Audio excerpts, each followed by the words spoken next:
మహిషాసుర జన్మ వృత్తాంతం. దానవ వంశానికి మూల పురుషుడైన ధనువుకు రంభుడు, కరంభుడు అనే ఇద్దరు కుమారులు. వీరిద్దరూ పుట్టుకతో దానవులైన గుణంలో, ప్రవర్తనలో చాలా మంచివాళ్ళు అని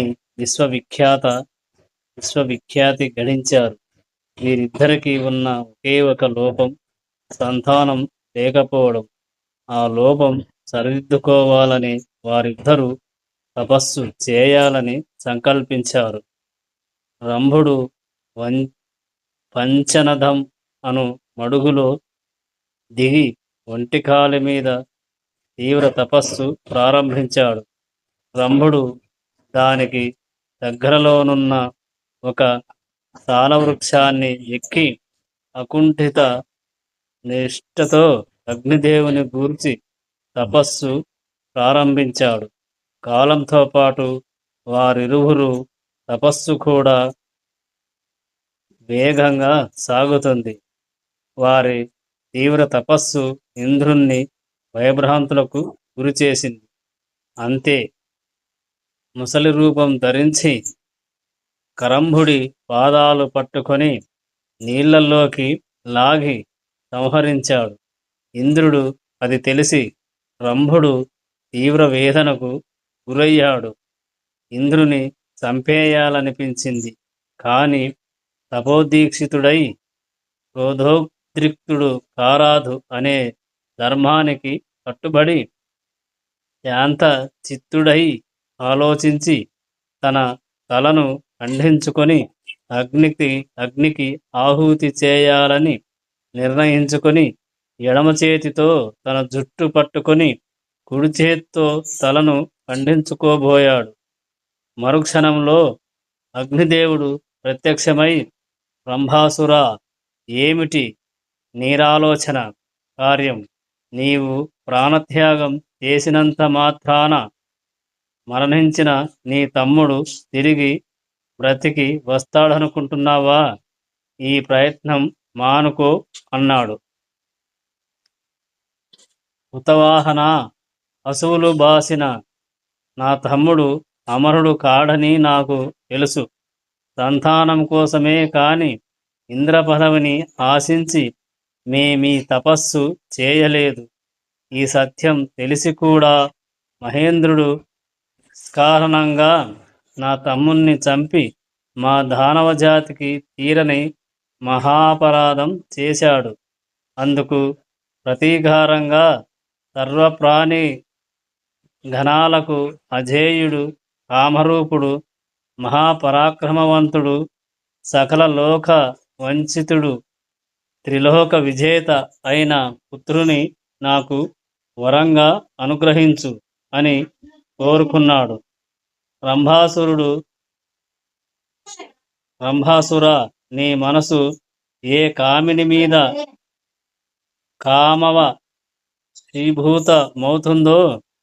కామవశీభూతమవుతుందో ఆమె గర్భాన నీవు కోరుకున్న పుత్రుడు జన్మిస్తాడు అని వరమిచ్చి అదృశ్యమయ్యాడు.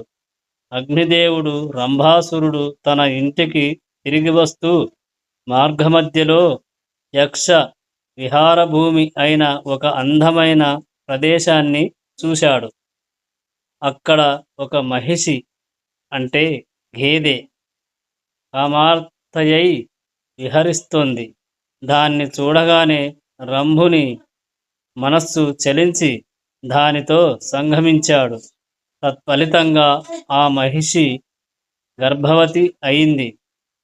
రంభుడు సంతోషించి ఆ మహిషిని తన పాతాళ నగరానికి పట్టమహిషిని చేసి దానిని రక్షణార్థం దున్నపోతులను కాపలా ఉంచాడు. ఒకరోజు ఒక దున్నపోతు కామంతో చెలరేగి ఈ రాజమహిషి వెంటబడింది. అది చూసి రంభుడు ఆ దున్నపోతుతో యుద్ధానికి దిగి బలంగా పిడిగుద్దులు గుద్దాడు. ఆ గుద్దులకు ఆ దున్నపోతు బాధగా అరుస్తూ తన బలమైన కొమ్ములతో రంభుని గుండెల్లో బలంగా పొడిచింది. దానితో రంభుడు గిలగిలా తన్నుకుంటూ నేలకు ఒరిగిపోయి మరణించాడు.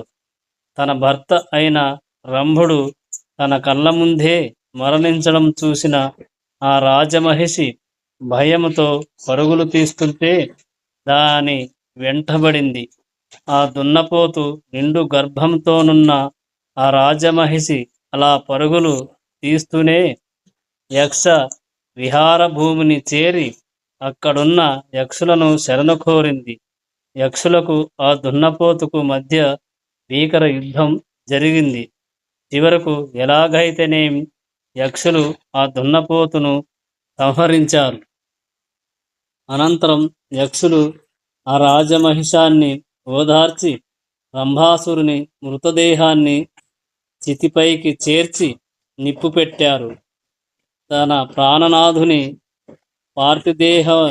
దేహం అగ్నిజ్వాలలకు ఆహుతి అయిపోతుంటే చూసి తట్టుకోలేక ఆ రాజమహిషి పరుగు పరుగున వచ్చి రగులుతున్న చితిలో దూకి సహగమనం చేసింది. యక్షులు ఆశ్చర్యంతో నిశ్చేష్టులై చూస్తుండగా ఆ చితిమంటల నుంచి మహిషాసురుడు ఆవిర్భవించాడు. వాడే రంభాసురుని కుమారుడు, మహిష రాక్షస సంగమ సంజాతుడు. మహిషాసురుడు తన తండ్రి ద్వారా సంక్రమించిన పాతాళ రాజ్యానికి పట్టాభిషక్తుడయ్యాడు. మరణించిన రంభాసురుడు పుత్ర వ్యామోహంతో మరొక దేహాన్ని ధరించి రక్తబీజుడు అనే పేరుతో మహిషాసురుని అంతరంగిక అనుచర్యుడు అయ్యాడు. ఇది మహిషాసురుని జన్మ వృత్తాంతం.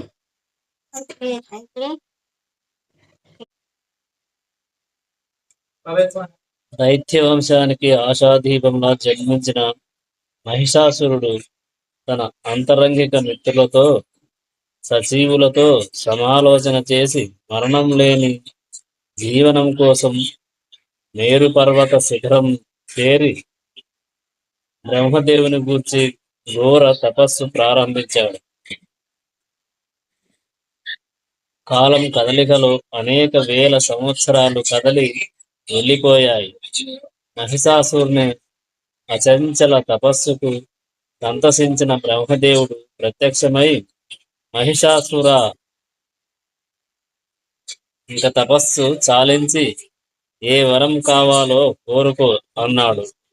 పితామహ, నేను అమరుణ్ణి కావాలి, నాకు మరణం లేని జీవితాన్ని ప్రసాదించు అని కోరాడు.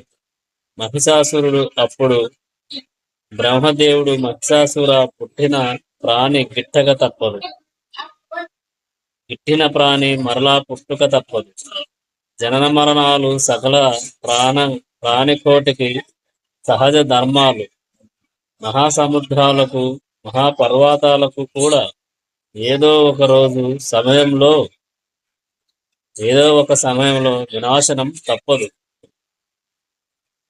ప్రకృతి విరుద్ధమైన నీ కోరిక తీర్చుట అసంభవం కనుక నీ మరణానికి మృత్యువుకు ఒక మార్గం విడిచిపెట్టి మరే వరమైనా కోరుకో అన్నాడు. అప్పుడు మహిషాసురుడు, విధాత, అల్పమైన కోరికలకు ఈ మహిషాసురుడు ఆశపడు. సరే, ఆడది నా దృష్టిలో అబల, ఆమె వల్ల నాకే ప్రమాదము రాదు కనుక పురుషుడి చేతిలో నాకు మరణం రాకుండా వరం అనుగ్రహించు అని కోరాడు. బ్రహ్మదేవుడు ఆ వరాన్ని మహిషాసురునికి అనుగ్రహించి అంతరార్థనమయ్యాడు. మహిషాసురుడు సంబరపడుతూ తన రాజధానికి చేరుకున్నాడు. వరబల దర్పితుడైన మహిషాసురుడు తన పరాక్రమ ప్రదర్శనకు ముహూర్తం నిర్ణయించి యుద్ధ ప్రయత్నాలు ప్రారంభించాడు. చిక్షురుని సేనాధిపతిగా, తామ్రుని కోశాధిపతిగా, అశిలోమ, బిడాల, భాస్కల, త్రినేత్ర, కాలబంధకాది రాక్షసులను దండనాయకులుగా నియమించి జైత్రయాత్రకు బయలుదేరాడు. భూమండలంలోని సకల రాజులు మహిషుని పరాక్రమానికి తలవంచి సామంతులై కప్పాలు కట్టడానికి సిద్ధపడ్డారు. బ్రాహ్మణులందరూ మహేశునికి వశమై యజ్ఞ యాగాదులలో దేవతలతో సమానంగా అతనికి ఆవిర్భాగాన్ని పంచుతున్నారు. పృథ్వీ మండలమంతా మహేశుని పాదకాంతం అయింది. ఇప్పుడు మహేశుని దృష్టి స్వర్గం మీదకు మళ్ళింది. దాన్ని స్వాధీనం చేసుకోవాలని సంకల్పించాడు. వెంటనే ఒక దూతను ఇంద్రుని దగ్గరకు పంపాడు. ఆ దూత దేవేంద్రుని దగ్గరకు వెళ్ళి, మహేంద్ర, నేను మహిషాసురుని దూతను. నా ప్రభువు వెంటనే నిన్ను స్వర్గం విడిచి వెళ్ళిపోమన్నాడు. లేదా అమరుడవైన నీకు మరణం తప్పదని హెచ్చరించమన్నాడు అని మౌనం వహించాడు. దూత మాటలు విని విర్రవీగుతున్నాడు కాబోలు. దూత మాటలు విని ఇంద్రుడు వృద్ధుడై వరబలం ఉంది కదా అని మహేశుడు విర్రవీగుతున్నాడు కాబోలు. మహేంద్రునితో యుద్ధం అంటే మృత్యువుతో సమానమని ఎరుగడేమో. బుద్ధిగా గడ్డి తింటూ బ్రతకమను, లేదా వాడు కొమ్ములు పిలిచి ప్రాణాలు తీస్తానని చెప్పు. దూతవు కనుక నిన్ను ప్రాణాలతో వదులుతున్నాను, వెళ్ళు అన్నాడు. ఆ దూత వెళ్ళి ఇంద్రుని ప్రతి సందేశాన్ని యథాతథం మహేశునికి వినిపించాడు. మహిషాసురుడు కుపితుడై సర్వ సైన్యాన్ని యుద్ధానికి సంసిద్ధం చేసి సర్వం మీదకు దండయాత్రకు బయలుదేరాడు. ఈలోగా ఇంద్రుడు సకల దేవగణాలను సమావేశపరిచి దేవగురువు బృహస్పతితో సమాలోచన చేసి మహేశునితో యుద్ధం అనివార్యం అని నిశ్చయించి దేవగణాలతో వెంటబెట్టుకుని త్రిమూర్తులను కలిసి మహేశునితో జరగబోయే యుద్ధం తనకు సహాయంగా రమ్మని అర్థించాడు. త్రిమూర్తులు అంగీకరించి ఇంద్రునితో కలిసి యుద్ధరంగానికి బయలుదేరారు. దేవ దానవుల మధ్య భీకర యుద్ధం ప్రారంభమైంది. ముందుగా శిక్షురుడు గజారుడై ఇంద్రునితో యుద్ధానికి దిగాడు గాని ఇంద్రుని దెబ్బకు మరుక్షణంలో మూర్చబోయాడు. అది చూసి బిడాలుడు ముందుకు వచ్చి తన అస్త్రవిద్య పాండిత్యాన్ని ప్రదర్శించాడు. కొంతసేపు భీకర సంగ్రామమే జరిగిందనే చెప్పాలి.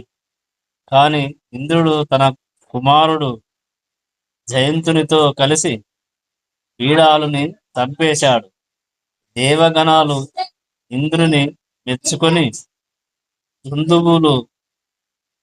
దుందుబులు రోగిస్తూ తమ సంతోషాన్ని ప్రకటించారు. వెంటనే మహిషాసురుడు తామ్రుని పంపాడు. యముడు దండపాణి అయి ఇంద్రునికి సహాయంగా నిలిచాడు. యముని దండాయుధ ఘాతానికి తామ్రుడు చలించకుండా నిలబడ్డం చూసి యముడు ఆశ్చర్యపోయాడు. తామ్రుని యుద్ధ విద్యా నైపుణ్యానికి అష్టదిక్పాలకులు ఆశ్చర్యపోయి ఒక్కుమ్మడిగా విజృంభించి తామ్రుని సంహరించారు. అది చూసి మహిషాసురుడే స్వయంగా యుద్ధానికి దిగాడు. కొంతసేపు తన యుద్ధ కళా ప్రతిభను దేవ సైన్యానికి ప్రదర్శించాడు. మహేంద్రుడు దేవతలతో కలిసి మహేశునికి గట్టి పోటునిచ్చాడు.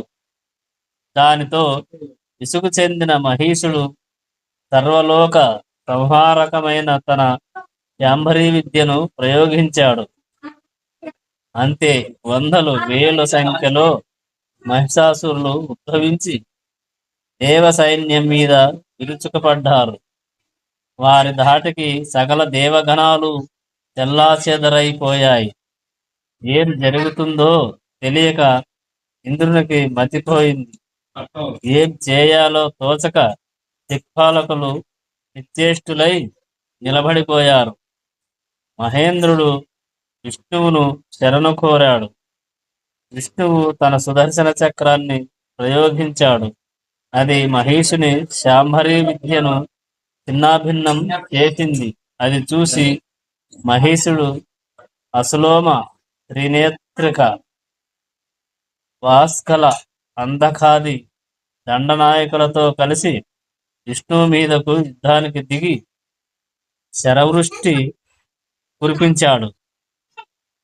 విష్ణువు ఆ శరజాలాన్ని తన బాణ పరంపరతో నిరోధించి తన గదను ప్రయోగించాడు. ఆ గదాఘాతకానికి మహీషుడు మూర్ఛబోయి అంతలోనే తేరుకొని తిరిగి శ్రీవారితో యుద్ధానికి దిగాడు. శివునితో అంధకుడు, యమునితో త్రినేత్రుడు, వరునితో అసిలోముడు యుద్ధం చేస్తున్నారు.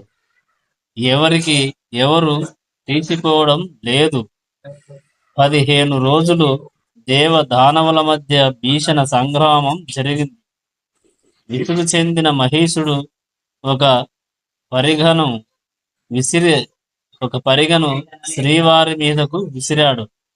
ఆ దెబ్బకు శ్రీవారి మూర్ఛపోయాడు. శ్రీహరి మీదకు విసిరాడు. ఆ దెబ్బకు శ్రీహరి మూర్ఛపోయాడు.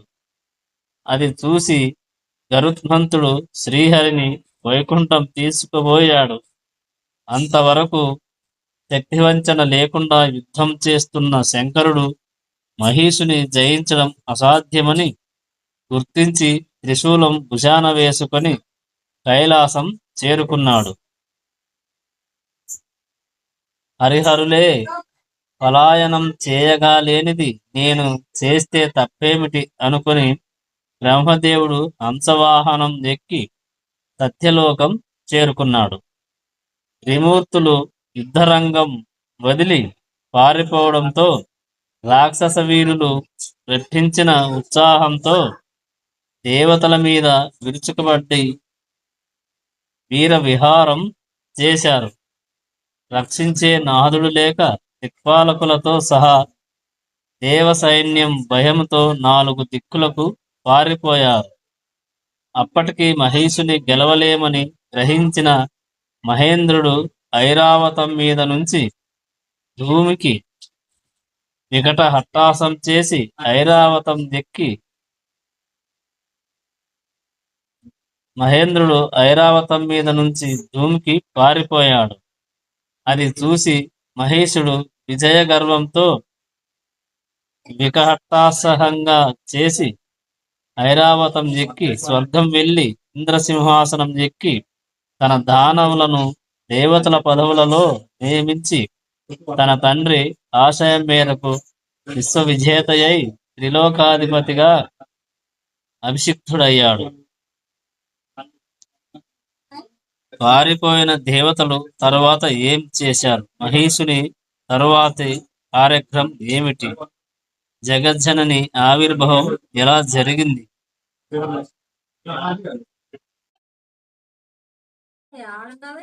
మహిషాసురుని చేతిలో పరాజితులైన ఇంద్రాది దేవతలు బ్రహ్మదేవుని వెంటబెట్టుకుని కైలాసం చేరి పరమేశ్వరునికి నమస్కరించారు.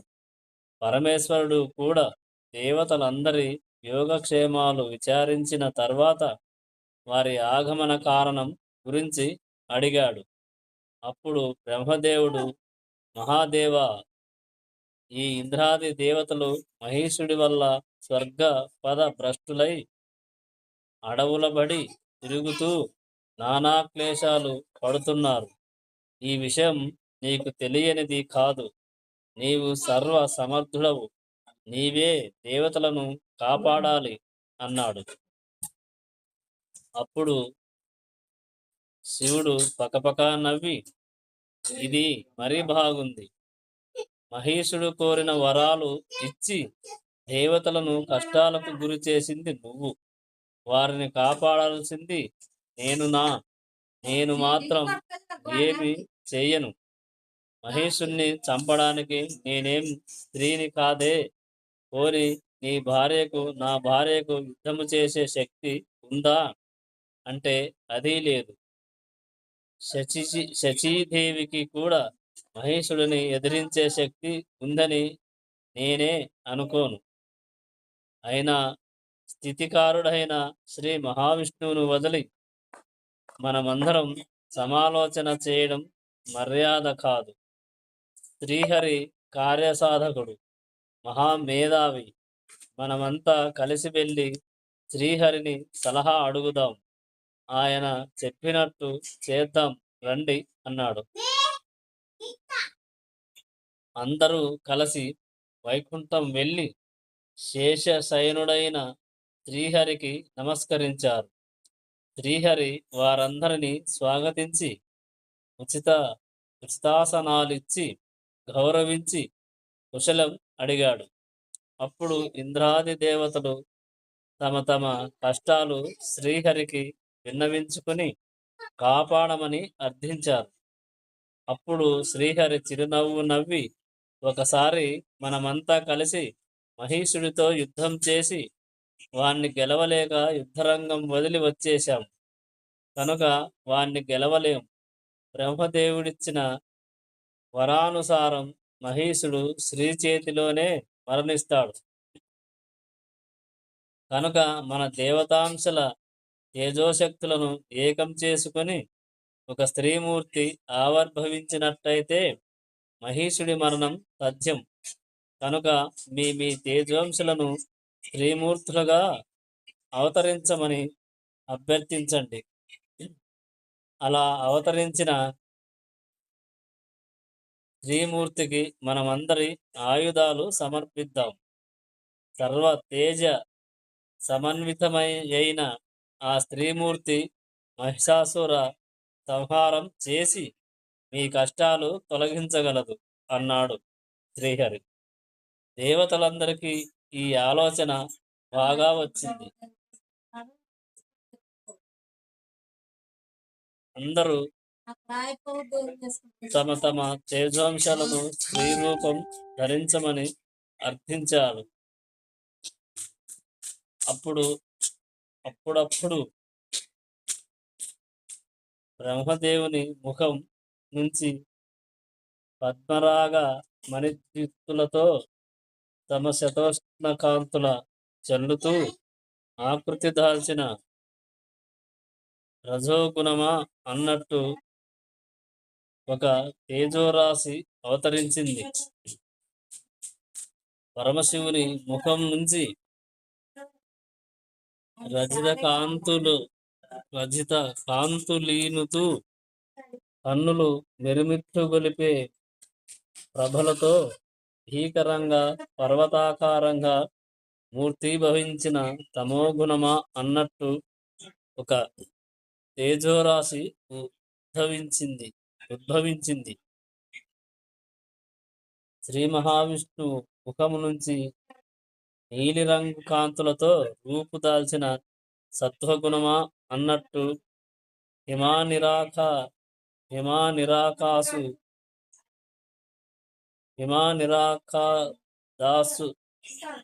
హిమానిరాకాసు దాస సదృశ్య శీతల తేజస్సుతో ఒక తేజోరాశి ఆవిర్భవించింది.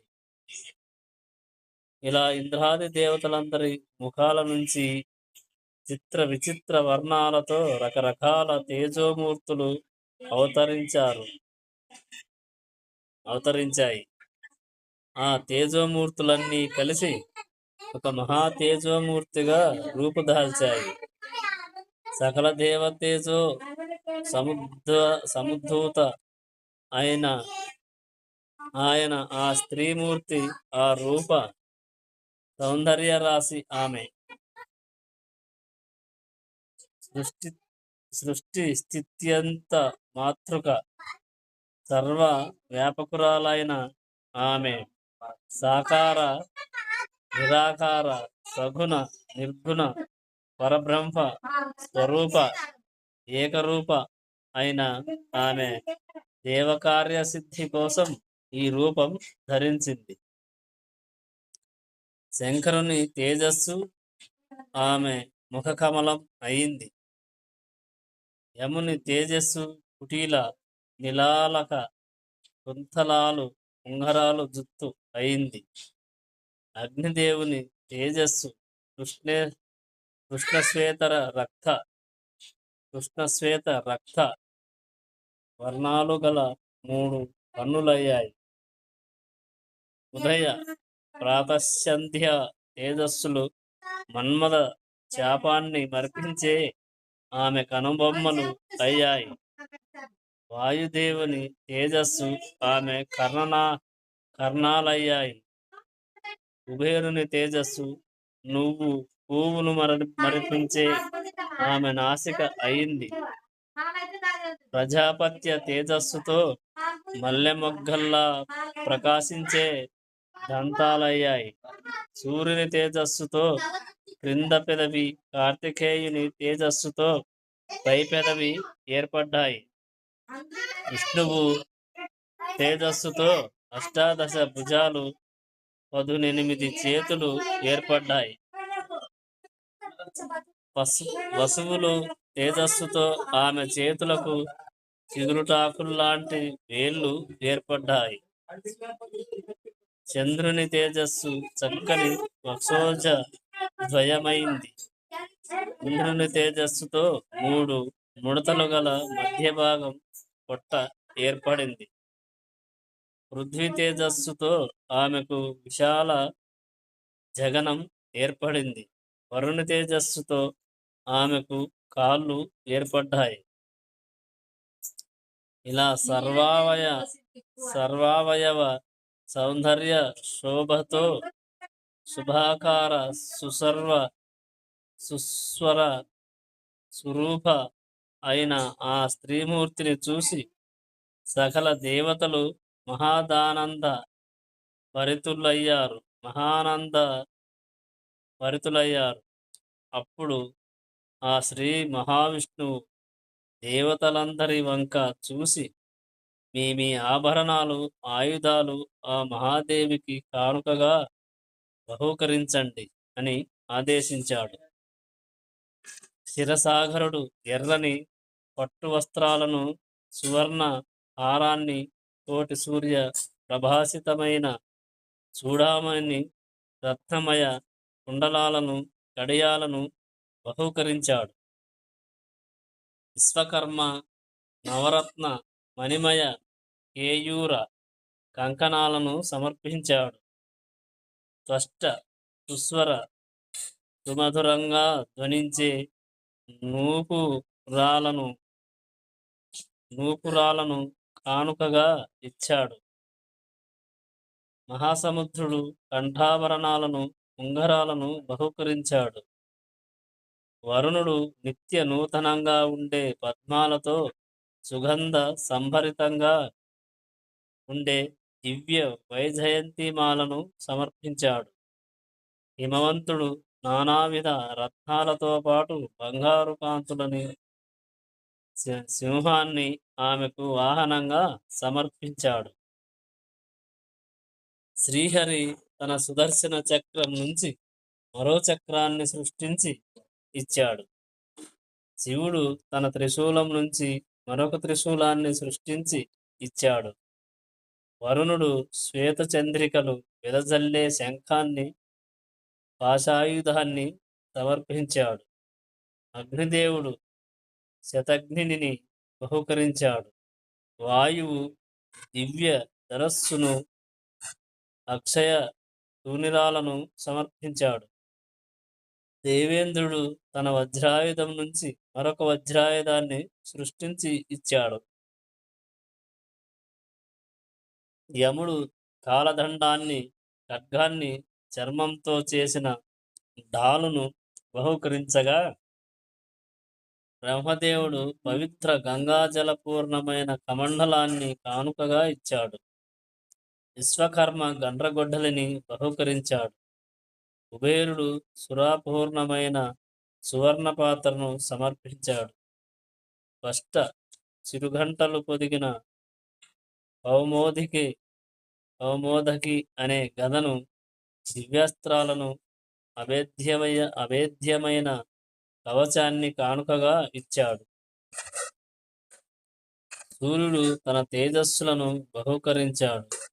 ఇలా దివ్యాభరణాలతో, నానావిధ ఆయుధాలతో విరజిల్లుతున్న ఆ జగజ్జననిని చూసి సకల దేవతలు పరమ సంతుష్టులై ఇలా కీర్తించారు: నమః శివాయి, నమః శివై, కళ్యాణే శాంత్యై పుష్టై, నమో నమః భగవత్తై, నమో దేవై రుద్రన్యై, సతతం నమః కళారాత్రై, తదాంబాయ యంధ్రాన్యేతే, నమో నమః సిద్ధై బుద్ధ్యై, తదా వృద్ధ్యై వైష్ణవైతే, నమో నమః.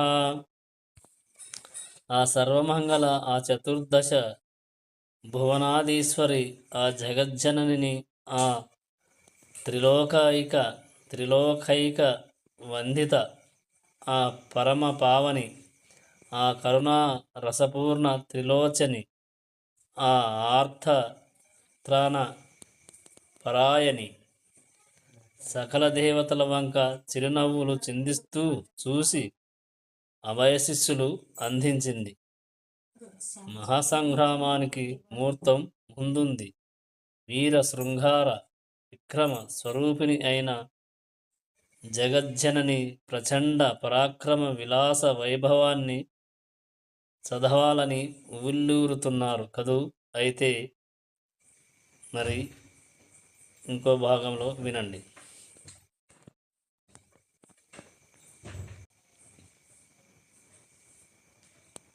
అష్టాదశ భుజాలతో నవరత్న మణిమయ భూషణాలు ధరించి సముజ్వల కాంతితో సింహవాహిని అయి తమ ముందు సాక్షాత్కరించియున్న ఆ జగజ్జననిని చూసి ఇంద్రాది దేవతలందరూ పరిపరి విధాల ప్రస్తుతించారు.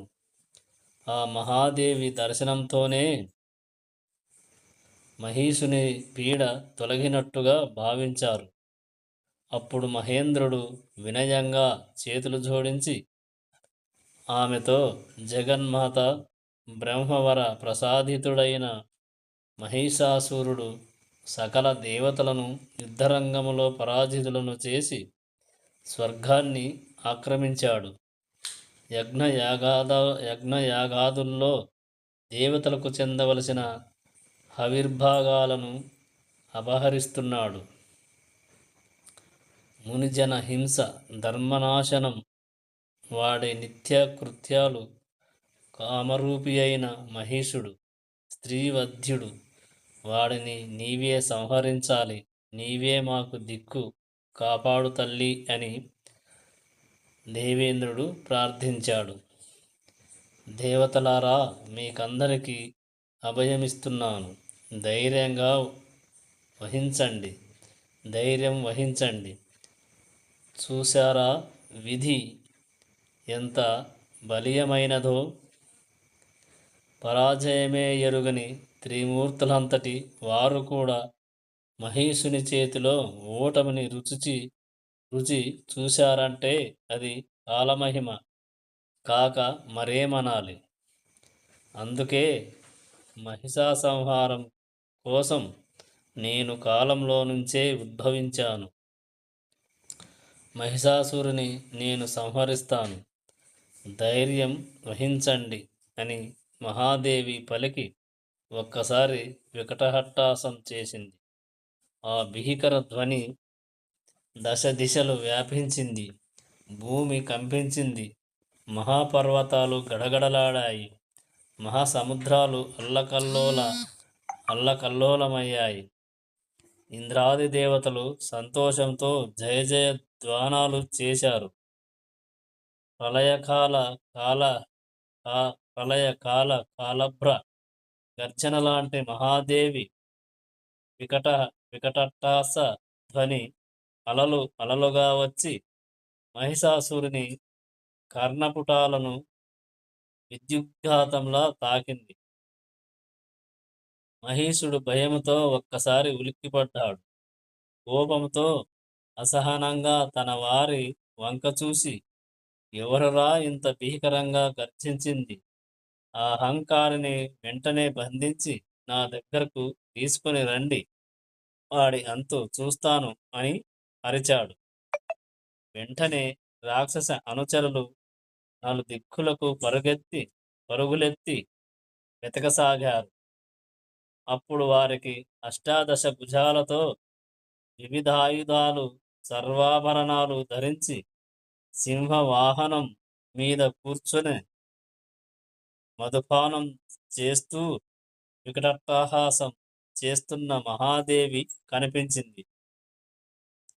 ఆమెను చూడగానే దానవదూతలు భయముతో ప్రాణాలు అరచేతిలో పెట్టుకుని పరుగు పరుగున రెప్పపాటు వ్యవధిలో మహిషాసురుని ముందు నిలబడి మాట తడబడుతుండగా, దానవేశ్వర, ఆ వికటహట్టాసం చేసినది దేవ దానవ సురాసుర యక్ష కిన్నెర గంధర్వాది జాతులలో ఏ ఒక్కరూ కాదు.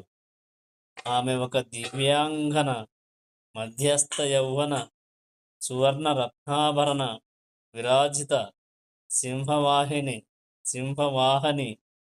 అంతరిక్ష సంచారిణి, మధుపాన మధిరాసక్త దేవతల జయ జయధ్వానాలు చేస్తుంటే ఆ సుందరాంగే ఇంత భీకరంగా నవ్వుతుంది అని చెప్పారు. రాక్షస దూతల మాటలు వినగానే మహిషాసురుని మనస్సు కామ వశీభూతమయ్యింది. వెంటనే తన ప్రక్కనున్న అంతరంగిక మంత్రి వంక చూసి, విన్నావు కదా మహామంత్రి, నీవు వెంటనే సర్వసేనా సమేతుడవై ఆ సుందరి దగ్గరకు వెళ్ళి నీ బుద్ధి చతురతతో సామ దాన వేద దండోపాయాలు ప్రయోగించి ఆ మోహనాంగిని బంధించి వద్దు వద్దు సగౌరవంగా నా దగ్గరకు తీసుకొని రా అని చెప్పి పంపాడు. ఆ దానవ మంత్రి చతురంగ బలాలతో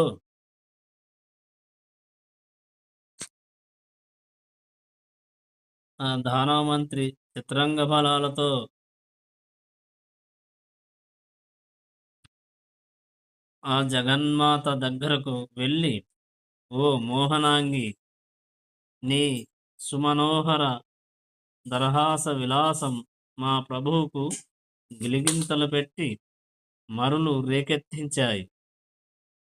అందుకే నన్ను నీ జగదేక వీరుడు, సకల శాస్త్ర సమన్వితుడు, స్వరూప సుందరాకారుడు, త్రిలోక సార్వభౌముడు, నీ వయోరూప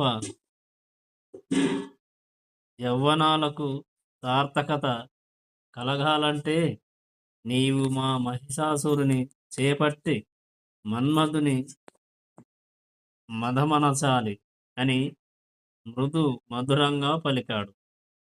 అప్పుడు ఆ జగజ్జనని, దానవ మంత్రివర్య, నన్ను సామాన్య మానవకాంతగా భావిస్తున్నావు కాబోలు. నేను దేవమాతను. సర్వదైత్య సంహారం కోసం నేను ఉద్భవించాను.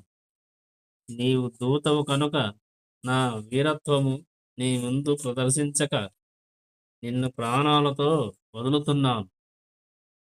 నీ ప్రభువు ఒక పశువు, ఆడదాని చేతిలో మరణం కోరుకున్న మూర్ఖుడు. అట్టి నీచునితో నాకు వివాహమా? వాడికి మరణం ఆసన్నమైంది కనుకనే నేను వచ్చాను.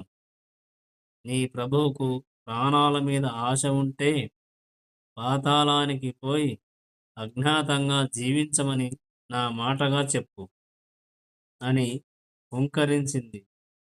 ఆ హుంకార ధ్వనికి ఆ రాక్షస మంత్రి భయముతో బెంబేలెత్తిపోతూ వెనుదిరిగి చూడకుండా పరుగు తీశాడు. రాక్షస మంత్రి మాటలు విని మహిషాసురుడు పాతాళానికి పారిపోయాడా లేక జగజ్జనని చేతిలో మరణించాడా తెలుసుకుందాం.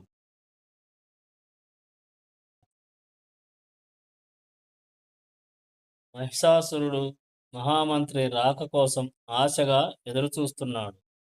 ఉరుకులు పరుగుల మీద పొగర్చుకుంటూ వచ్చి భయంతో వెర్రిచూపులు చూస్తూ మహేశుని ముందు నిలబడ్డాడు.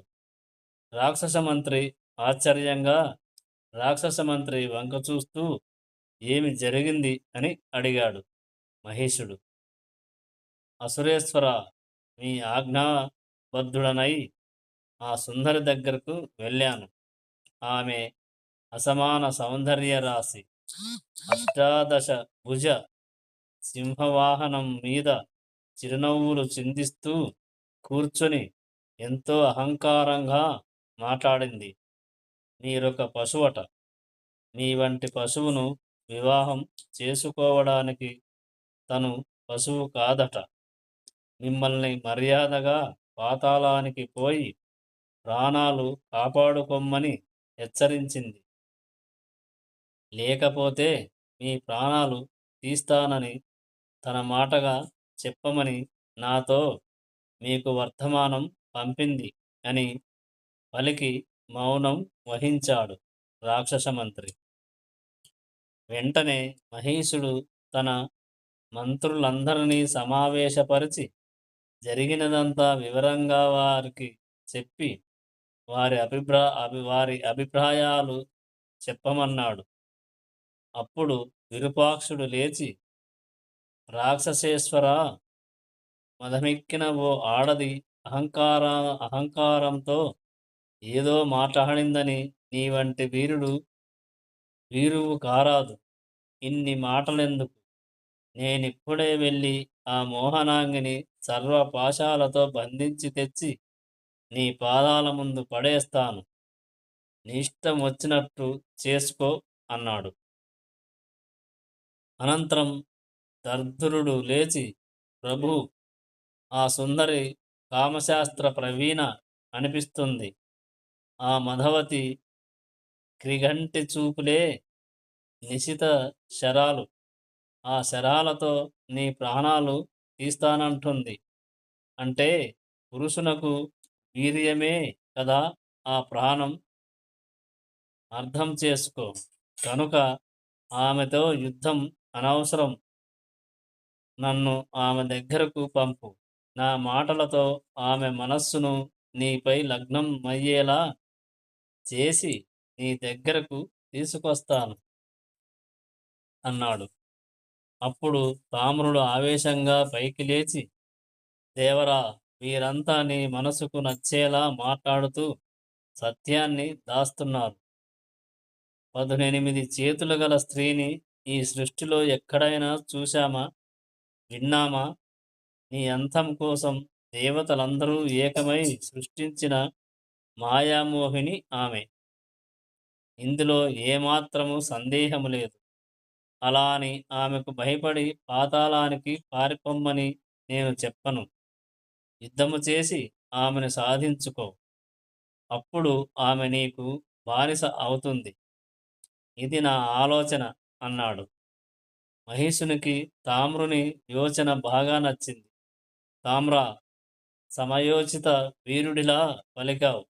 నీవు ససైన్యంగా వెళ్ళి నీ మాటలతో రసభంగం కాకుండా ఆమెతో సంభాషించి నా పట్టపురాణిగా ఆమెను సగౌరవంగా నా దగ్గరకు తీసుకునిరా.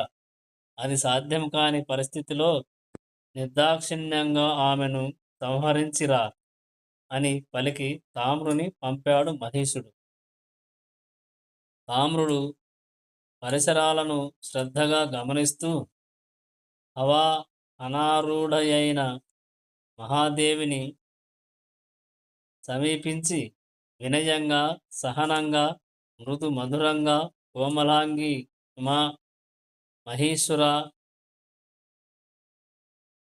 కోమలాంగి మా మా మహిషాసుర ప్రభువు నీ యందు ఎంత అనురక్తుడయ్యున్నాడో తెలుసా? నీవెంత కఠినంగా, పరుషంగా, అవమానకరంగా మాట్లాడి బదులు పంపినా ఇంకా నీ ప్రేమనే వాంఛిస్తున్నాడు. నీ సహచర్యమే జీవిత పరమావధిగా భావిస్తున్నాడు. నీ హితవు కోరి చెప్పే నా మాటలు విని నీ వయసుకు, సొగసుకు, సౌందర్యానికి సార్థకత కలిగేలా ఆలోచించి నిర్ణయం తీసుకో. సరసాలాడవలసిన నీ చేతులకు చెరచాపాలు అలంకారాలు కావు. నా మాట విని ఇంద్ర చేపల్లాంటి నీ కనుబొమ్మల కదలికతో మా ప్రభువును శాసించు. అలా కాదు, యుద్ధమే నీ వాంఛితమైతే మా సార్వభౌమునితో కలిసి నిర్విరామ శృంగార సంగ్రామాన్ని యథేచ్ఛగా కొనసాగించు. మా అసురేశ్వరుని చేపట్టిన మరుక్షణం నీవు త్రిలోక సామ్రాజ్యవవుతావు అని మౌనం వహించాడు. తామ్రుని మాటలు విన్న జగన్మాత కన్నులు కోపంతో రక్త లోచనాలయ్యాయి. మూర్ఖుడా, నీ ప్రభువు కామాంధకారంలో పడి జ్ఞానం కోల్పోయినట్టున్నాడు. నేను అవివాహితను అనుకుంటున్నాడేమో. నాకు భర్త ఉన్నాడు. ఆయన నిరాకార, నిర్గుణ, నిరాశ్రయుడు, సర్వజ్ఞుడు, శాంతుడు, పూర్ణుడు, శుభప్రదుడు అయిన నా భర్తను వదిలి ఒక పశువును వరిస్తానా? కడసారిగా నా మాటను ఆ పశువుకు చెప్పు. ధైర్యముంటే నా ఎదుట నిలబడి యుద్ధం చేయమను, లేదా పాతాళానికి పారిపోయి ప్రాణాలు కాపాడుకోమను. వెళ్ళు అని గర్జించి ఆ గర్జనకు దానవ లోకమంతా భయంతో గడగడలాడింది. అంతవరకు ఇంకంగా మాట్లాడిన తామ్రుడు జవజీవాలు కోల్పోయి పలాయనం చిత్తగించాడు. మహేషుని తుది నిర్ణయం ఏమిటి? ప్రచండ యుద్ధమా, పలాయన వాదమా? తెలుసుకుందాం.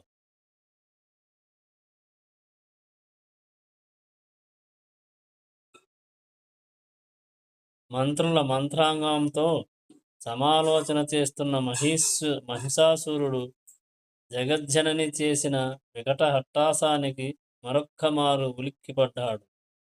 పరిస్థితి అతనికి బాగా అర్థమైంది. తన మంత్రుల వంక చూసి, వింటున్నారు కదా ఆ సుందరి చేస్తున్న వికటహట్టహాసం, మన తామ్రుని ప్రయత్నం కూడా విఫలమైనట్టు తోస్తుంది అని అంటుండగా తామ్రుడు పరుగున వచ్చి, దానవేశ్వర, ఆ సుందరి అంటూ ఏదో చెప్పబోతుంటే మహిషుడు వారించి, నీ రాయభార ప్రయత్నం విఫలమైందని మాకు తెలుసు అని మంత్రుల వైపు తిరిగి, వచ్చిన ఆ సుందరి సాధారణ స్త్రీ కాదు, అబల అంతకన్ననూ కాదు, ప్రబల బాల అయ్యండి కూడా ప్రబల బాల అయ్యుండి కూడా నీ వంటి వీరునితో యుద్ధానికి సిద్ధపడుతుందంటే ఆమె శక్తి యుక్తులను తక్కువగా అంచనా వేయకూడదు. అనంతర కర్తవ్యాన్ని గురించి ఆలోచించండి అని అన్నాడు. అప్పుడు బీడాలుడు లేచి, ధనుజేశ్వర, స్త్రీ చేతిలోనే నీ మరణం నిశ్చయమని తెలిసి దేవతలందరూ తమ తమ శక్తులతో ఈ మృత్యుసుందరిని నీ కోసం సృష్టించి ఉంటారు. నీ మరణానికి వాళ్ళు పన్నిన ప్రతి వ్యూహం ఇది. ఒక స్త్రీ అహంకార చిత్తంతో ఆహ్వానిస్తుంటే నీ వంటి వీరుడు వెనుకడుగు వేయరాదు. ఆమెను జయిస్తావా, సుఖాలు అనుభవిస్తావు. మరణిస్తే మహోజ్వల కీర్తి దక్కుతుంది. అపకీర్తితో జీవించడం కన్నా మరణించడమే మేలు, కనుక యుద్ధమే చేద్దాం పద అన్నాడు. అప్పుడు దుర్ముఖుడు లేచి, ప్రభు, యుద్ధమే అనివార్యమే అయితే ఒక అబలను చంపడానికి నీవే యుద్ధరంగానికి పోనక్కరలేదు. నేను భాస్కులుడు వెళ్ళి ఆ మదనాక్షిని మట్టుబెట్టి వస్తాం. మాకు అనుజ్ఞనివ్వు అన్నాడు. భాస్కరుడు అతని వాదనను బలపరిచాడు. మహిషాసురుడు వారిని ఆశీర్వదించి పంపాడు. భాస్కరుడు దుర్ముఖుడు యుద్ధభూమికి వచ్చి జగజ్జననిని చూశారు.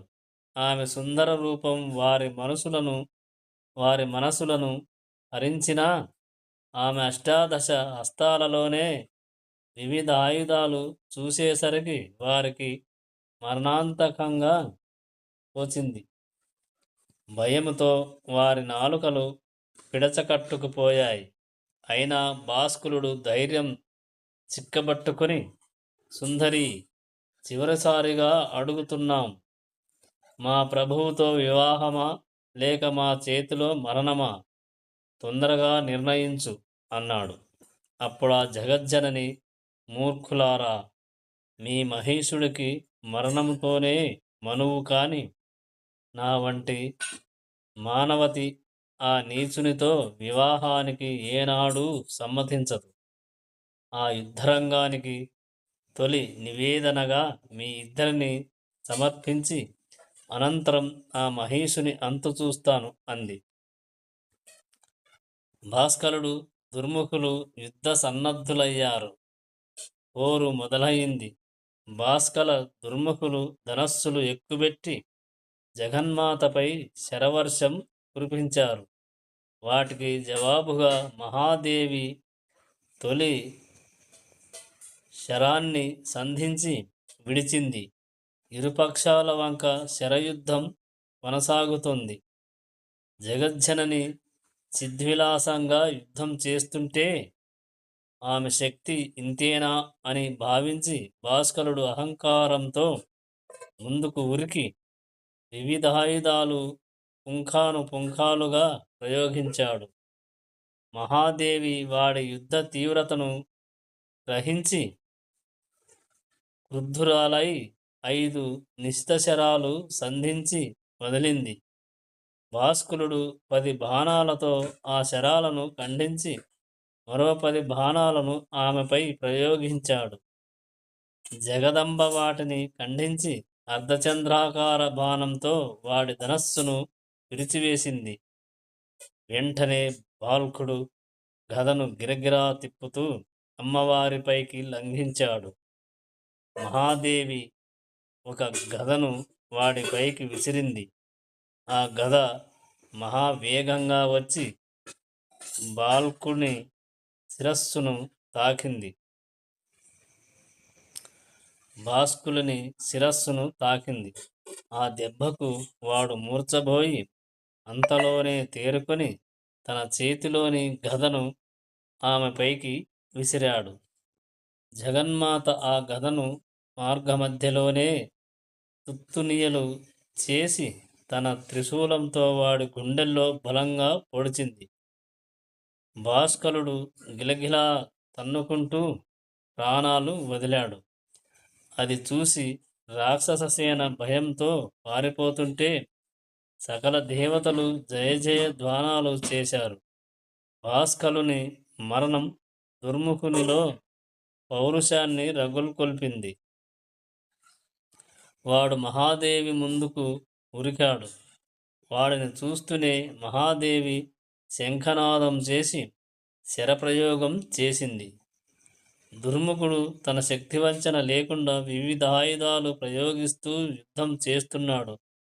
యుద్ధం తీవ్ర రూపం దాల్చింది.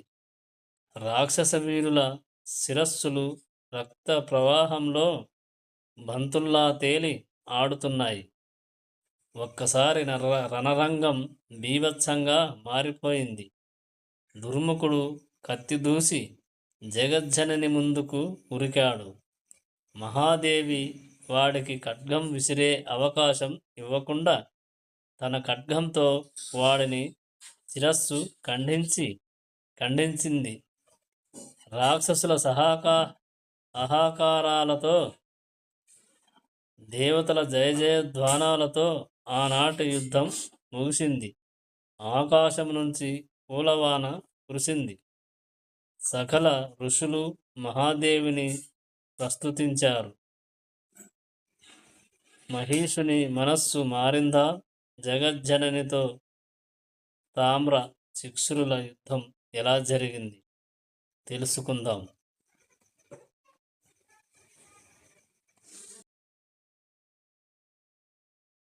భాస్కల దుర్ముఖుల మరణవార్త విన్న మహిషాసురుడు ముందు ఆశ్చర్యపోయాడు. తర్వాత కాస్త భయపడ్డాడు. అయినా బయట పడకుండా తన వారి వంక చూసి ఒక ఆడది అబల ఏకాకిగా మహావీరులైన మన భాస్కల దుర్ముఖులను సంహరించిందంటే నమ్మలేకపోతున్నాను. అలా అని వాస్తవాన్ని విస్మరించలేను. ఇందుకు ప్రతీకారంగా నేడే నేను యుద్ధరంగానికి వెళ్ళి ఆ దుర్మార్గురాలిని సంహరించి వస్తాను అని అన్నాడు మహిషాసురుడు. అప్పుడు శిక్షురుడు లేచి, మన్నించండి మహాప్రభు, త్రిలోకైక వీరుడైన మహిషాసురుడు ఒక ఆడుదాన్ని చంపడాన్ని అపఖ్యాతి మీకెందుకు?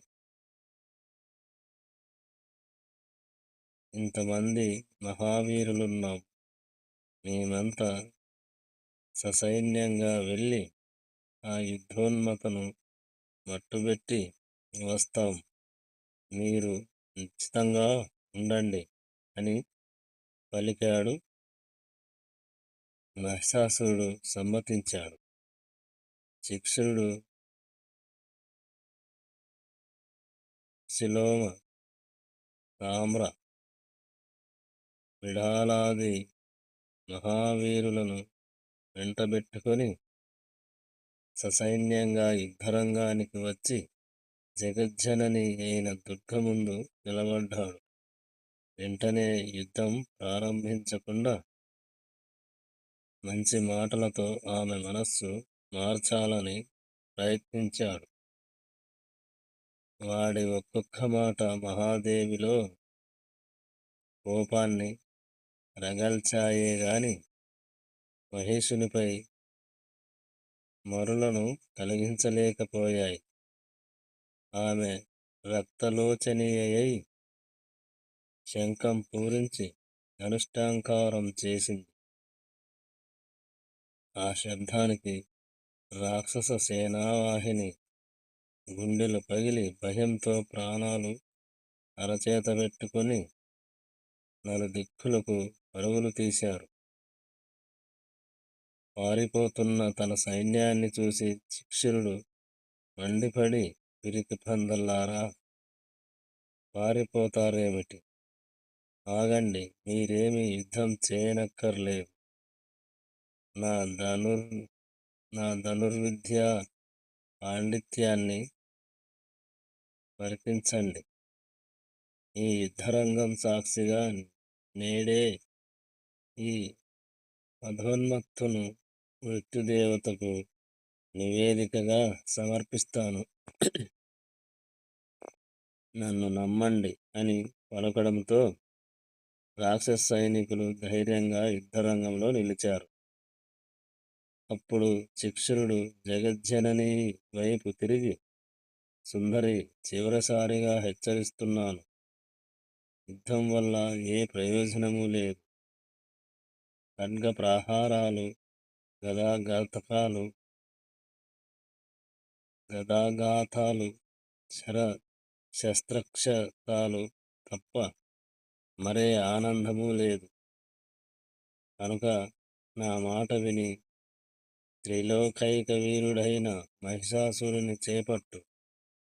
చంద్రకాంత శిలాభవనాలలో సుగంధ సంభరిత కుసుమోద్యాన వనాలలో విహరిస్తూ పరిమళ తైలాభ్యంగ స్నానాలను అనుభవిస్తూ షడ్రసోపేతమైన భోజనాలను ఆస్వాదిస్తూ హంసతూలికా తల్పాలపై మదనక దనక కుతూహల రాగాల ఆలాపిస్తూ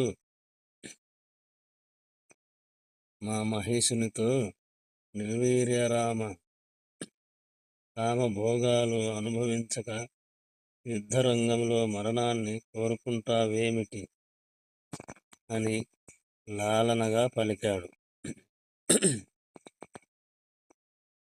చిక్ష్రుని ప్రసంగం జగజ్జనని కోపానికి ఆజ్యం పోసినట్టయింది. ఆమె భీకరంగా హూకరించి ఆపరా వాచాల, మీ మహేషుడి రక్తంతో ఈ నేలను చదును చేసి శాంతి బీజాలు నాటి కీర్తికేతనాన్ని ప్రతిష్ఠించి విజయంతో వెనుదిరిగిపోవెడతాను అని పలికి ధనస్సుకు శరాన్ని సంధించింది. అది చూసి చిక్షురుడు జగదంబపై శరీరాన్ని కురిపించాడు, శరవర్షాన్ని కురిపించాడు. జగన్మాత ఆ బాణాలను ఖండించి సన్నగాల్లాంటి బాణాలు ప్రయోగించింది. అయినా వాడు చలించక ఎదురు నిలిచాడు. అది చూసి మహాదేవి ఉగ్రరూపం ధరించి తన గదతో వాడి రథాన్ని పడగొట్టి మరో ఘాతంతో వాడి శిరస్సు పైన బలంగా మోదింది. ఆ దెబ్బకు చిక్షురుడు మూర్ఛపోయాడు. తన సహసేనాని మూర్ఛపోవడం చూసి తామ్రుడు తామ్రక్షుడై జగజ్జనని ముందుకు ఉరికి శరస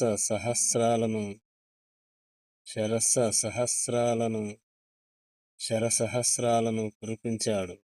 కాని ఏ ఒక్క బాణాన్ని తన దరి చేరనీయకుండా మార్గ మధ్యలోనే వాటిని తుత్తునీయులు చేసింది జగదంబ. ఆమె రణ కౌశలానికి ఆశ్చర్యపోయాడు తామ్రుడు. అప్పటికే మూర్ఛ నుండి తేరుకున్న చిక్షురుడు తామ్రునితో కలిసి యుద్ధానికి దిగాడు. జగజ్జనని వారిద్దరితో యుద్ధం చేస్తూనే రాక్షస సైన్యాన్ని నామరూపాలు లేకుండా చేసింది. అంతటితో ఆగక తన శర పరంపరతో ఆ రాక్షసుడిద్దరి శరీరాలను రక్తసిక్తం చేసింది. దానితో తామ్రుడు లేని ఓపిక తెచ్చుకొని తన గదతో మహాదేవి వాహనమైన సింహం తలపై బలంగా కొట్టాడు. ఆ దెబ్బకు సింహం బాధగా మూలిగింది. వాడు విజయగర్వంతో వికటాట్టహాసం చేస్తుంటే జగజ్జనని సహించలేక నిశిత ఖడ్గంతో వాడి తల తెగనరికింది. ఆ తెగిన తల బొంగరంలా గిరగిరా తిరుగుతూ పెద్ద శబ్దం చేస్తూ నేల మీద పడింది.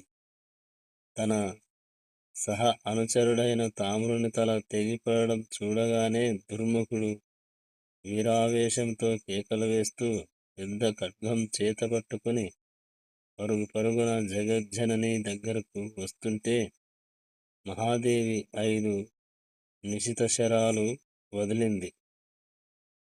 ఒక శరం వాడి చేతిలోని ఖడ్గాన్ని ఖండించగా మరొక శరం వాడి దక్షిణ హస్తాన్ని నరిపేసింది. మిగిలిన 3 బాణాలు వాడి తలను తన్నుకపోయాయి. తలలేని దుర్ముఖుని శరీరం కొంత దూరం అస్తవ్యస్తంగా అడుగులు వేసి నేలకు ఒరిగిపోయింది. అది చూసి అసిలోముడు బిడాలుడు జగన్మాత ముందుకు ఉరికారు. జగదంబ వారిని చూసి ప్రళయ భీకరంగా నవ్వింది. ఆ నవ్వుకు వారిరువురు రక్తం భయంతో గడ్డకట్టుకుపోయింది. అయినా అసిలోముడు ధైర్యం చిక్కబట్టుకొని జగజ్జనని ముందుకు 2 అడుగులు వేసి, ఇంత సుందర రూపం గల నీలో ఇంత కా కారుణ్యం ఉందని ఊహించలేదు. నీకు మాకు మధ్య ఏ విధమైన పగ, ప్రతీకారం, శత్రుత్వం లేవు. ఇలా అకారణంగా మా వారిని ఎందుకు చంపుతున్నావో అర్థం కావడం లేదు అని అన్నాడు. అసిలోముని తర్కానికి జగదంబ ముచ్చటపడి చిరునవ్వుతో, ఇంత యుద్ధం జరిగాక నీవు ఒక్కడివే ఈ ప్రశ్న వేశావు. సంతోషం.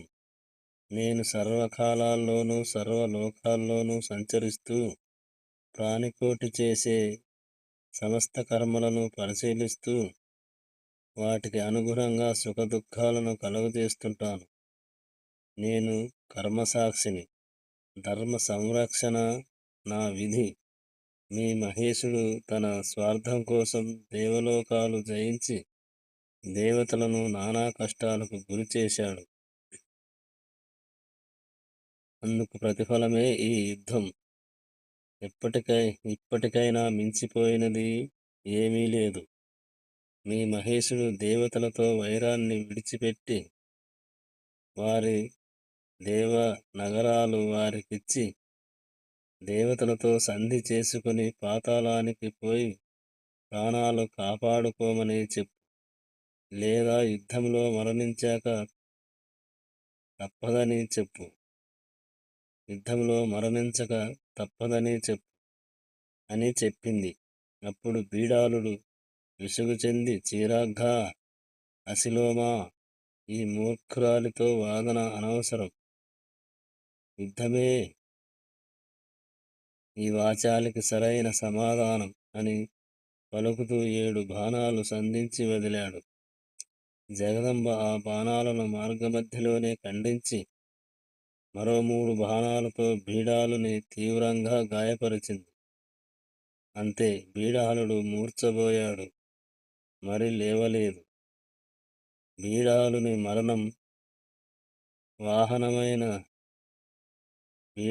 మరణం అసిలోముని ఆగ్రహానికి గురిచేసింది.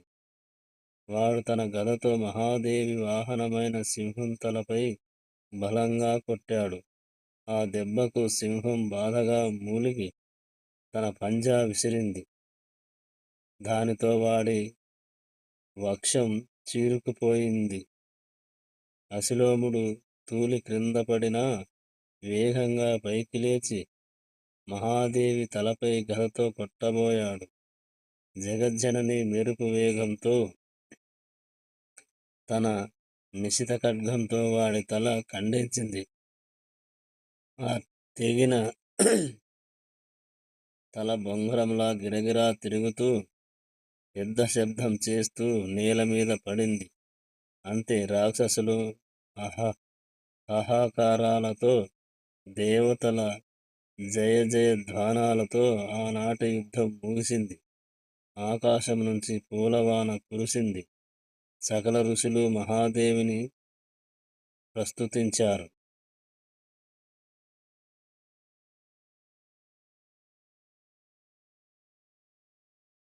మహేష సంహారానికి మరణ ముహూర్తం దగ్గర పడిందని జగజ్జనని గ్రహించింది. అందుకే ఆ సమయం వచ్చే వరకు అతని కబుర్లతో కాలక్షేపం చేసింది. అంతవరకు మహేశుడు చెప్తున్న మండోదరి కథను వింటున్న మహాదేవి ఉన్నట్టుండి రక్తలోచనియై, ఆపరా మూర్ఖుడా, నీ కల్లిబల్లి కాకమ్మ కథలు, నీ జీవితానికి తుది గడియలు సమీపించాయి. నాతో యుద్ధము చేసి వీరమరణాన్ని పొందుతావో, లేక పిరికి పందలా పారిపోతావో తొందరగా తేల్చు అని గర్జించింది. అప్పటికి మహేశునకు మహాదేవి స్థిర సంకల్పం బాగా అర్థమైంది. ఈమెను మాటలతో గెలవలేం, వీరత్వాన్ని ప్రదర్శించి వరించాలి అని తలచి యుద్ధసన్నద్ధుడై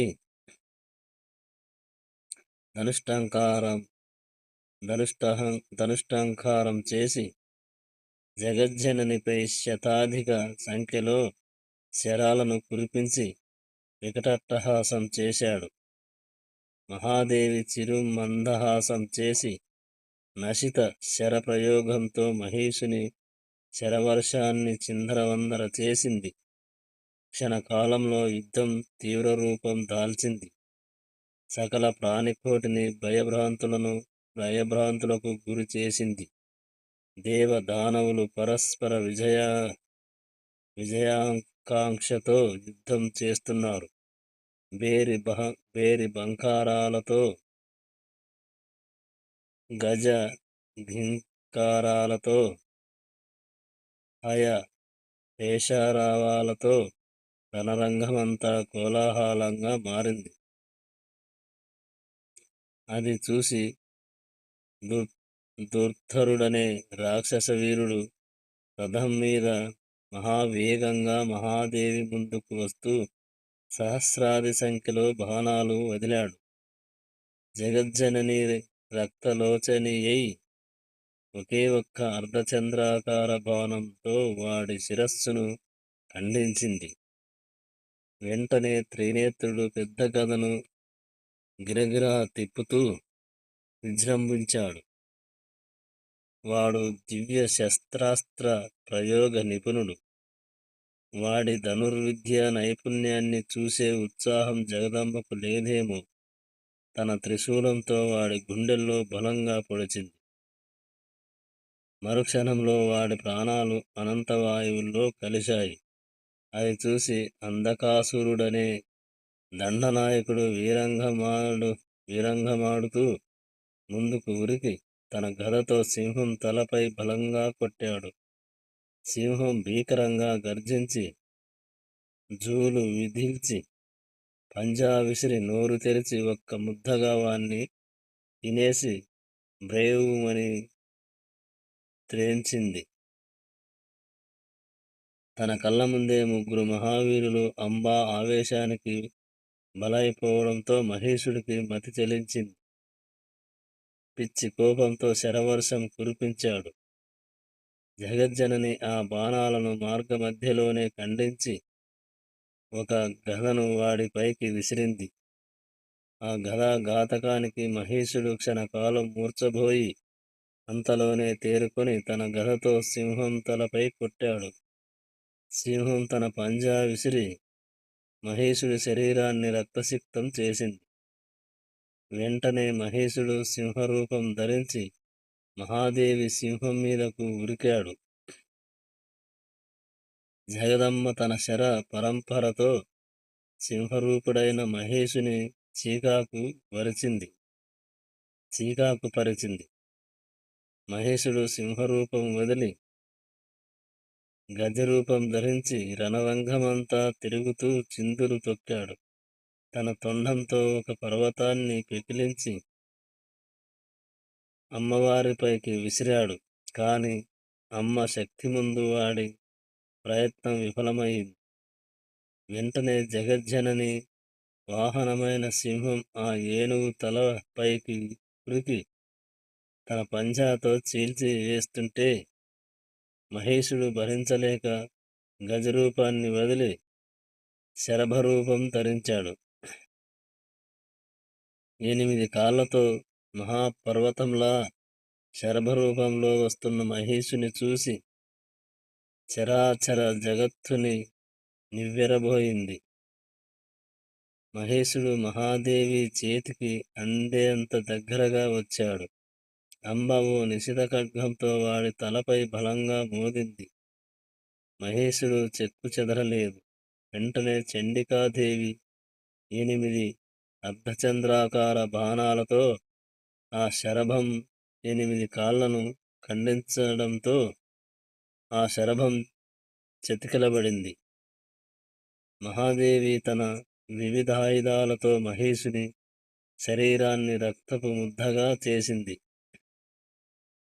వెంటనే మహేశుడు శరభరూపం వదిలి తన నిజరూపమైన మహిషాసురునిగా మారి తన ముక్కు పుటాల నుంచి సుడిగాలులు ఓసి బుసలు కొడుతుండగా, ఓసి రణచండి, 18 చేతులలో వివిధ ఆయుధాలు ఉన్నాయనే అహంకారంతో నాతో యుద్ధానికి దిగి తప్పు చేశావు. ముందు నిన్ను చంపి ఆ తరువాత దేవతలందరినీ చంపుతాను అని పలుకుతుంటే జగజ్జనని నవ్వి, మహిషా, నువ్వు నిజంగా మూర్ఖుడివి.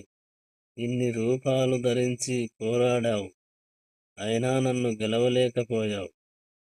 పైగా నన్ను చంపుతానని డంబికాలు పలుకుతున్నావు. చేతనైతే చంపు అని హేళనగా పలికింది. మహేశుడు రోషం తెచ్చుకొని తన కొమ్ములతో జగదంబను పొడిచి చంపబోయాడు. కానీ జగదంబ వాడికి ఆ అవకాశం ఇవ్వక వాడి కొమ్ములు విరిగేలా తన శూలంతో మహేశుని తల మీద బలంగా పొడిచింది. మహేశుడు బాధగా మూలిగి ప్రాణభయంతో పరుగులు తీశాడు. జగదంబ తన శూలంతో వాడిని తరుముతూ వెంబడించింది. మహేశుడు తన మాయాజాలంతో రకరకాల రూపాలు ధరిస్తూ జగదంబ త్రిశూలానికి అందకుండా పారిపోతుంటే విసుగు చెందిన మహాదేవి ఒక్కసారిగా సింహం మీద నుంచి గాలిలోకి ఎగిరి మహేశుని గుండెల మీద బలంగా తన్నింది. ఆ దెబ్బకు మహేశుడు వెల్లకిలా పడి తన కాళ్లతో మహాదేవిని తన్ని విజయగర్వంతో వికటాట్టహాసం చేశాడు. జగజ్జనని వాడి పాలిట మృత్యుదేవతయై తన చక్రాయుధాన్ని ప్రయోగించింది. 100 అంచుల గల ఆ చక్రం ప్రచండ వేగంతో తిరుగుతూ వచ్చి మహేశుడి శిరస్సు ఖండించింది. మహాపర్వతం లాంటి మహేశుడి దేహం బొంగరంలా గిరగిరా తిరుగుతూ నేలకు ఒరిగింది. మహేశుడు మరణించాడు. హతశేషులైన రాక్షసులు ప్రాణభయంతో నలుదిక్కులకు పారిపోతుంటే అమ్మవారి సింహవాహనం వారి ముందు ప్రత్యక్షమై అందరినీ తినేసి తన ఆకలి తీర్చుకుంది. దేవతలు విజయ ధ్వానాలు చేశారు. అప్సరసలు ఆడి పాడారు. సర్వప్రాణికోటి ఆ మహిషాసుర మర్దినిని భక్తిగా కీర్తించారు. జయ జయ మహిషాసురమర్దిని, జయ జయ మహిషాసురమర్దిని, రమ్యకర్ధిని శైలసుతే అని పాడారు. ఇంతటితో మహిషాసుర దుర్గాదేవి చరిత్ర సమాప్తం. జై దుర్గామాత.